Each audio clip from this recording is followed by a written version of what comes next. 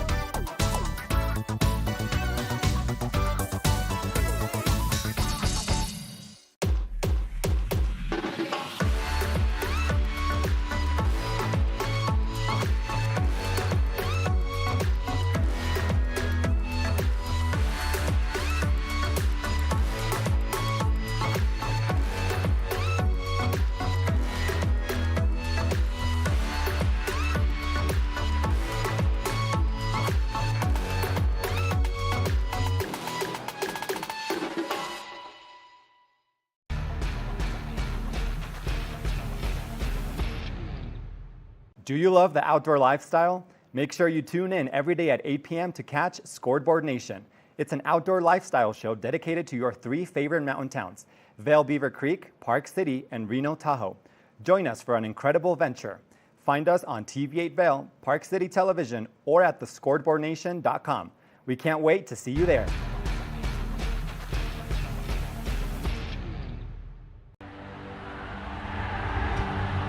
Today, we bring you the first part of our global broadcast exclusive conversation. The streets of Tahrir have once again been filled.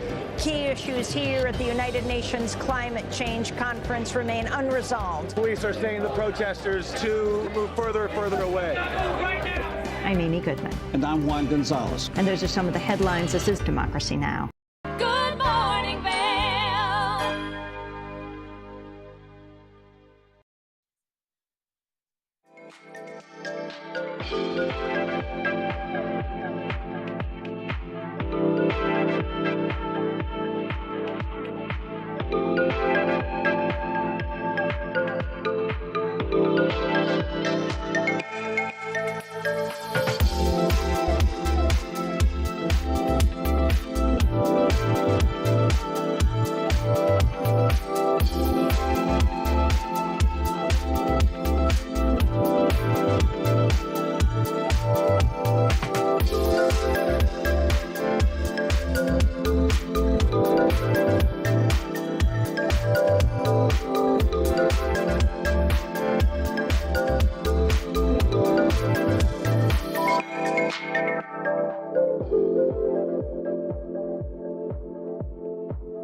What an awesome Wednesday. I am so stoked. I love to read. Reading is one of my favorite pastime activities. I hope you enjoyed all the brilliant authors and all the amazing books we had on today's show. Have a great Wednesday evening. We'll see you right here tomorrow for more Good Morning Vail. Good morning, Vail. See what lies in store for you. There's so many things to see and do.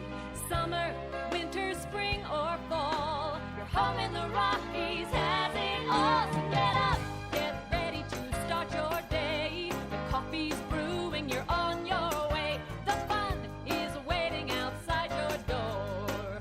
Good morning, Vail. Are you looking for exciting and nutritious recipes to cook at home? Watch Colorful Cooking with Tracy Miller on TV8 Vail. Tracy brings you the best in fresh and healthy foods for the active outdoor lifestyle.